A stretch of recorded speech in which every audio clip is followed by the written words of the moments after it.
আপনারা হয়তো এতদিন শুধুমাত্র সায়েন্স ফিকশন মুভিতেই দেখে এসেছেন কোনো কিছু ছোঁয়ার সাথে সাথে তা পাথরের মূর্তিতে পরিণত হয়, কিন্তু আপনি কি জানেন এটা বাস্তবেও সম্ভব? হ্যাঁ, আজ আমরা কথা বলতে চলেছি এমনই এক রহস্যময় লেক নিয়ে, যে লেকের পানিতে নামলে আপনি হয়ে যেতে পারেন পাথরের মূর্তি। তো চলুন দেখে আসি কি সেই লেক এবং কেনই বা এই লেকে কেউ নামলে পাথরের মূর্তিতে পরিণত হয়। তো স্বাগতম বন্ধুরা জাদুঘর টিভির আরেকটি নতুন এপিসোডে।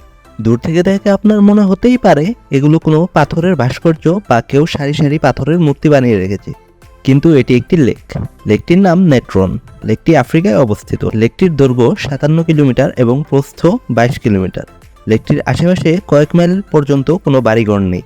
লেকটি অনেক লবণাক্ত। আশেপাশে কয়েকটি নদী এবং ঝর্ণার পানি এখানে এসে মিশে, ফলে লেকটি খনিজে ভরপুর। তাই এই পানিতে সোডিয়াম কার্বনেট এবং সোডার পরিমাণ অনেক বেশি। প্রচুর সোডিয়াম আর কার্বনেট যুক্ত লাভা দিয়ে তৈরি হয়েছে এই লেকের তলদেশ। লেকটি দেখতে লাল বর্ণের আর পানিতে রয়েছে অত্যাধিক ক্ষার, যা নিমিষেই ত্বককে পুড়িয়ে দেওয়ার ক্ষমতা রাখে। তাই এখানে নামলে পশু পাখির মৃত্যু হয়।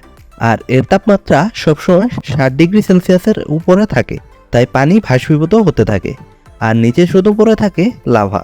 আর অত্যাধিক খনিজ থাকার ফলে এখানে মৃত্যুর পর পশু পাখি জমে যায় এবং পাথরে পরিণত হয়। ভিডিওটি ভালো লাগলে লাইক ও শেয়ার করতে পারেন। আর কি বিষয়ে ভিডিও পেতে চান তা কমেন্ট করে জানান। আর এমনই নতুন বিষয় জানার ইচ্ছা থাকলে জাদুঘর টিভি চ্যানেলটি সাবস্ক্রাইব করে পাশে থাকা বেল আইকনটি প্রেস করুন। ধন্যবাদ।